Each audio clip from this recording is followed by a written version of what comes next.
புதுச்சேரி புரோகிதர் மற்றும் பிராமண நல சங்கம் மற்றும் ஸ்ரீ ருத்ரபாத சேவா அறக்கட்டளை சார்பில் ஜெகத்குரு ஸ்ரீ ஸ்ரீ ஸ்ரீ சந்திரசேகர சரஸ்வதி சுவாமிகள் மகா பெரிவாவின் நூதன பஞ்சலோக விக்கிரக பிரதிஷ்டை விழா மற்றும் சங்கத்தின் 17ஆம் ஆண்டு விழா நடைபெற்றது.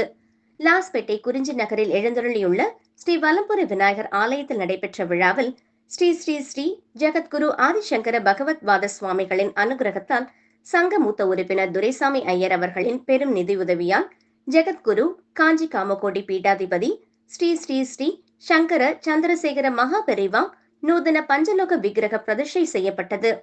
தொடர்ந்து சிலைக்கு சிறப்பு அபிஷேக ஆராதனைகள் நடைபெற்றது. தொடர்ந்து மகா பிரதிஷ்டை, அபிஷேகம், அர்ச்சனைகள் செய்யப்பட்டு மகா தீபாராதனை காண்பிக்கப்பட்டது.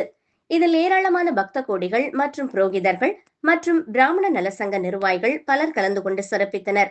விழாவிற்கான ஏற்பாடுகளை தலைவர் ஆனந்த் சர்மா, செயலாளர் சிவச்சந்திர கணேஷ் சர்மா, கௌரவ தலைவர் கிருஷ்ணமூர்த்தி, பொருளாளர் சிவராமகிருஷ்ண சர்மா, துணை செயலாளர் ராம்குமார் சர்மா, துணைத் தலைவர் கங்காதரன், ஒருங்கிணைப்பாளர் சந்திரசேகர சர்மா உள்ளிட்ட நிர்வாகிகள் செய்திருந்தனர்.